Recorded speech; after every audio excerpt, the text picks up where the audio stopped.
नमस्कार विद्यार्थियों, आप सभी का आपके अपने YouTube चैनल आरपीएससी विद नवीन सैनी में स्वागत है। विद्यार्थियों, हम पढ़ रहे थे राजस्थान का स्थिति और विस्तार, वो हमने कंप्लीट कर लिया। अब अपन पढ़ेंगे जो राजस्थान में संभागीय व्यवस्था है, कब कैसे कितने संभाग बने उनके बारे में अपन देखेंगे। इनसे भी कई बार क्वेश्चन आता है, तो चलिए देखते हैं, सीधा ही PDF पर आते हैं। देखिए, ये PDF बना रखिए। ये PDF मिलेगी आपको टेलीग्राम पर। आप टेलीग्राम से इस PDF को चूज कर सकते हैं, वहाँ से ले सकते हैं सेलेक्ट करके और प्रिंट निकाल सकते हैं इसका। तो सबसे पहले अपन पढ़ेंगे कि भाई राजस्थान में जो संभागीय व्यवस्था है वो कब से शुरू हुई, ठीक है ना। और संभागीय व्यवस्था में शुरुआत में कितने संभाग थे, जैसे कि आप में से ज़्यादातर लोगों को पता है 5 संभाग थे शुरुआत में। तो कौन कौन से थे, कैसे थे, उसके बारे में देखते हैं। तो एक एक पढ़ना शुरू करते हैं अपन। इसको पूरी PDF को पढ़ लेंगे धीरे धीरे। देखिए, राजस्थान में जो संभागीय व्यवस्था की शुरुआत है वो 1949 में हीरालाल शास्त्री द्वारा की गई थी, ठीक है। तो मोस्ट इंपोर्टेंट क्वेश्चन है कि राजस्थान में जो संभागीय व्यवस्था की शुरुआत कब हुई, 1949 में हुई थी। और किसके द्वारा की गई थी, तो हीरालाल शास्त्री। तो दो चीज़ें ध्यान में रखना, एक 1949 और एक आपके हीरालाल शास्त्री। एक सेकेंड रुको, ठीक है, एक आपके हीरालाल शास्त्री। तो ये चीज़ आपको ध्यान में रखनी। तो दो कंसेप्ट पहली लाइन से आ गए सीधे सीधे। उसके बाद में राजस्थान का जो एकीकरण है वो 1 नवंबर 1956 को कंप्लीट हुआ था। और उस समय 5 संभाग थे। कौन कौन से? जयपुर, जोधपुर, कोटा, बीकानेर और उदयपुर। जयपुर, जोधपुर, कोटा, बीकानेर और उदयपुर। इसमें से क्वेश्चन ऐसे आता है कि राजस्थान के एकीकरण के समय कितने संभाग थे, निम्न में से कौन सा संभाग राजस्थान के एकीकरण के समय नहीं था। तो 3 उसमें रहेंगे, एक नहीं रहेगा। तो इस प्रकार से क्वेश्चन पूछा जाता है। अप्रैल 1962 को मोहनलाल सुखाड़िया उस समय CM थे। संभागीय व्यवस्था क्या कर दी गई थी, समाप्त कर दी गई थी। कब? 1962 में। अप्रैल 1962 जब CM मोहनलाल सुखाड़िया थे, उस समय क्या कर दी गई थी, जो संभागीय व्यवस्था थी उसको हटा दिया गया था, समाप्त कर दी गई थी। उसके बाद में वापस स्टार्ट कब किया? 1987 में हरिदेव जोशी ने संभागीय व्यवस्था को पुनः शुरू किया था। तो हरिदेव जोशी CM थे जब 1987 में, 1987 में, तो उन्होंने संभागीय व्यवस्था को वापस क्या कर दिया था, शुरू कर दिया था। तो सारे जितने इंपॉर्टेंट फैक्ट है ना वो हमने यहाँ पढ़ लिए। ऐसे नहीं, एक भी लाइन वेस्ट नहीं है, ये ध्यान रखना। आप इसमें से कुछ भी काट छांट कर नोट्स को छोटा करने का या समरी बनाने का प्रयास बिल्कुल भी ना करें, ठीक है ना। जितना हमने शॉर्ट हो सकता है उतना हमने पहले ही कर दिया है, ध्यान रखना। देखिए आगे बढ़ते हैं। आगे देखिए, और आगे इसमें क्या क्या है कि 26 जनवरी 1987 को छठा नया संभाग बना था। कौन सा? अजमेर। तो ये क्वेश्चन कई बार रिपीटेड क्वेश्चन है, एग्जाम में कई बार रिपीट होता है कि जो अजमेर को संभाग कब बनाया गया था, 26 जनवरी 1987 को, ठीक है। और जो बना तो ये अजमेर कितना संभाग था, तो छठा था, ध्यान रखना। आगे देखिए, 4 जून 2005 को 7वां नया संभाग बना था भरतपुर। और भरतपुर, धौलपुर, जयपुर से आपके करौली, सवाई माधोपुर, ये लिए थे हमने कोटा से, ठीक है। और CM थे उस समय वसुंधरा राजे।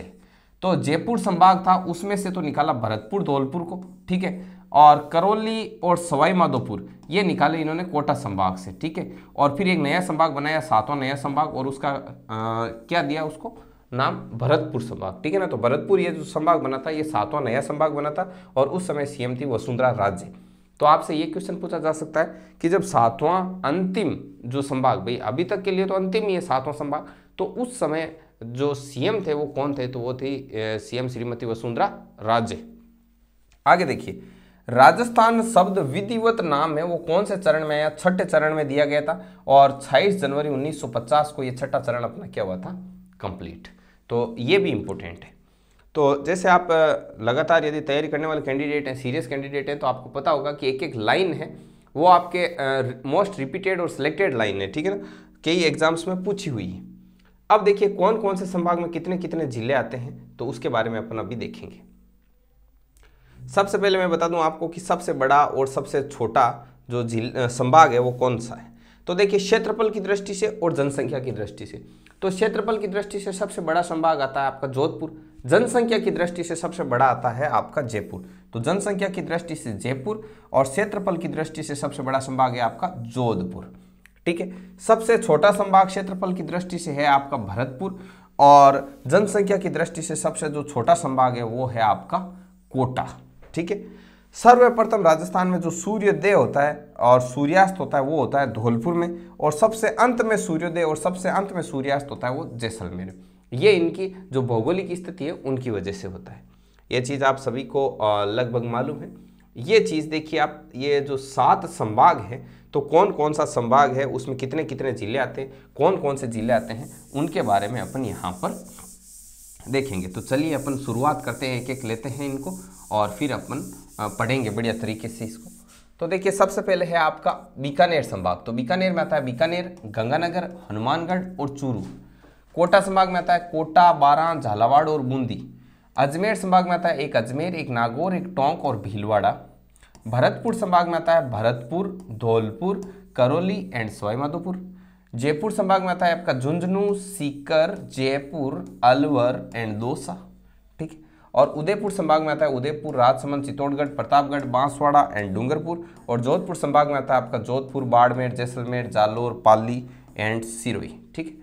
ये ज़्यादा कोई अति महत्वपूर्ण नहीं है, इनमें से ऐसा कोई क्वेश्चन नहीं है जो आपको घुमा फिरा के पूछे, फिर भी आप एक बार देख लेना। आगे देखिए अगला जो जिले बने थे उनके बारे में थोड़ा, तो ये भी कोई खास नहीं इतना इंपॉर्टेंट। सबसे इंपॉर्टेंट एक चीज़ है जो सबसे ऊपर लिखी हुई है और एक सबसे नीचे, वही देखिए ये कैसे है। एक सेकंड में जूम करता हूँ इसको थोड़ा और। देखिए प्रतापगढ़ है वो आपका अंतिम जो 33वां जो सबसे नया जिला है वो 33वां वो कौन सा है, प्रतापगढ़ है, जो कि 26 जनवरी 2008 को बना था। ठीक है ना। और प्रतापगढ़ उदयपुर, बांसवाड़ा और चित्तौड़गढ़ के भागों से मिलकर बना है। मतलब उदयपुर से भी कुछ भाग निकाला, बांसवाड़ा से भी निकाला और चित्तौड़गढ़ से भी निकाला, वहाँ से बना है। ठीक है, निकाल करके बनाया गया। तो यहाँ से लेकर के यहाँ तक का ये जो चीज़ है इस पेज में अत्यंत महत्वपूर्ण है। एक चीज़, 1 नवंबर 1956 को राजस्थान का 26वां जिला अजमेर बना था एकीकरण के समय। ये चीज़ बहुत ज़्यादा इंपॉर्टेंट है, इसको मोस्टली ध्यान रखना। 1 नवंबर 1956 को एकीकरण के समय जो छठा चरण था आपके 1 नवंबर 1956 अंतिम चरण के समय एकीकरण कंप्लीट हुआ, उस समय 26वां नया जिला कौन सा बना था, अजमेर। ये महत्वपूर्ण है। बाकी ये 27वां जिला, 28वां, 29वां, 30वां, 31वां, 32वां इतना डीपली आपसे नहीं पूछा जाता है। आगे देखिए ये चीज़ लेते हैं, ये थोड़े इंपॉर्टेंट फैक्ट है जो यहाँ पर शामिल किए गए हैं, इनको भी आप एक बार रीड कीजिए, ये बहुत बढ़िया लगेगा आपको। देखो काफ़ी इंपॉर्टेंट फैक्ट है वैसे कि ऋग्वेद में राजस्थान शब्द के बारे में बताया गया है कि राजस्थान शब्द की उत्पत्ति कैसे कैसे कहाँ हुई। पहले राजस्थान का जो ये भूभाग है इसको अन्य किन किन नामों से जाना जाता था वो चीज़ है, तो उसको एक बार आप लोग देख लीजिए। देखिए ऋग्वेद में वैदिक काल में क्या होता था, राजस्थान के लिए ब्रह्मव्रत शब्द का प्रयोग किया जाता था। रामायण काल में वाल्मीकि जी ने राजस्थान के लिए मरुकांतर शब्द का क्या किया था, प्रयोग किया था। गोसुंडी शिलालेख है, गोसुंडी शिलालेख 532 ईसा पूर्व का है, उस टाइम का है। उस समय राजस्थानीय शब्द का प्रयोग किया गया, राजस्थानीय शब्द है इसका प्रयोग किया गया था गोसुंडी शिलालेख में। किसमें, गोसुंडी शिलालेख में। बसंतगढ़ जो शिलालेख है 682 ईसा पूर्व का, इसमें राजस्थानियादित्य शब्द का प्रयोग किया गया। ये ध्यान रखना, इसमें गोसुंडी में तो है राजस्थानीय, जबकि बसंतगढ़ शिलालेख है उसमें है राजस्थानियादित्य, राजस्थानियादित्य और इसमें राजस्थानी। रामायण में मरुकांतर और ऋग्वेद में ब्रह्मवर्त शब्द का प्रयोग किया गया है। जॉर्ज थॉमस थे, तो जॉर्ज थॉमस टॉम्स ने इन्होंने ये जॉर्ज थॉमस थे, इन्हीं को टॉम्स बोला जाता था। इन्होंने 1800 ईस्वी में राजपुताना शब्द का प्रयोग किया था राजस्थान के लिए। किस शब्द का प्रयोग किया, राजपुताना, और जिसका उल्लेख फ्रैंकलिन ने 1805 ईस्वी में अपनी जो पुस्तक थी military members of George Thomas में किया था। Military members of George Thomas है, इस पुस्तक में फ्रैंकलिन ने 1805 में लिखा था कि जो जॉर्ज थॉमस और जो टॉम्स है, जिसको टॉम्स भी कहते हैं थॉमस भी कहते हैं, उन्होंने 1800 ईस्वी में राजपुताना शब्द का प्रयोग किया है। ध्यान रखना, ये रेफरेंस है कि भी हाँ अच्छी बात है कि जॉर्ज थॉमस ने 1800 ईस्वी में राजपुताना शब्द का प्रयोग किया, लेकिन ये चीज़ आपको कहाँ से पता चली, तो उन्होंने कहा कि फ्रैंकलिन ने एक बुक लिखी थी 1805 में, military members of George Thomas, उस पुस्तक में ये चीज़ लिखी हुई है। बोले ठीक है, आगे देखते हैं, आगे बढ़ते हैं। ये देखो कर्नल जेम्स टोड की एक पुस्तक है एनालस एंड एंटिक्विटीज ऑफ राजस्थान। ये बहुत ज़्यादा पूछा जाता है, ठीक है। एक तो देखो military members of George Thomas है, military members of George Thomas, ये पुस्तक किसकी है? ये फ्रैंकलिन की है। The analyst and antiquities of Rajasthan पुस्तक किसकी है? कर्नल जेम्स टोड की है, जिनको घोड़े वाले बाबा के नाम से भी जाना जाता है।